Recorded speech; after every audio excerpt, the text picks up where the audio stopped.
22 లక్షల విలువైన గంజాయి పట్టివేత. ఒరిస్సా నుంచి మహారాష్ట్రకు ఒక కారులో తరలిస్తున్న 22 లక్షల రూపాయల విలువైన 45 కేజీల గంజాయిని భద్రాద్రి కొత్తగూడెం జిల్లా ఇల్లందు పోలీసుల పట్టుకున్నారు. ఇల్లందు పోలీస్ స్టేషన్లో DSP Chandrabhanu, CI Suresh, SI Srinivas రెడ్డిలతో కలిసి నిర్వహించిన సమావేశంలో మాట్లాడుతూ ఈరోజు అనగా 4/8/2025 3:50 ప్రాంతంలో నమోదైన సమాచారంతో ఎస్ఐ శ్రీనివాస్ రెడ్డి మరియు వాళ్ళ సిబ్బందితోటి బుజాయిగూడెం గ్రామ పంచాయతీ ఆఫీస్ దగ్గరలో వెహికల్ చెక్ చేస్తుండగా XUV బండిలో ఆపేసి XUV 300 బండిని ఆపగా దాంట్లో ఒక ముగ్గురు మనుషులు ఉన్నారు.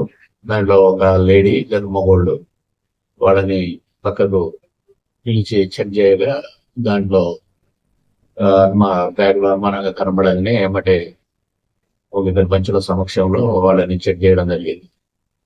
చెక్ చేసిన తర్వాత వాళ్ళ దగ్గర గాంజా దాదాపు 45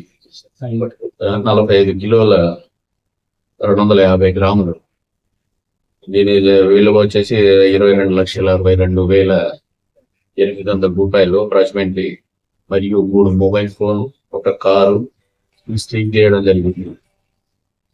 కాబట్టి ఈ రోజు వీళ్ళని అక్కడి నుంచి పట్టుకొచ్చి రిమాండ్ చేసి కోర్టుకు పంపిస్తున్నాం.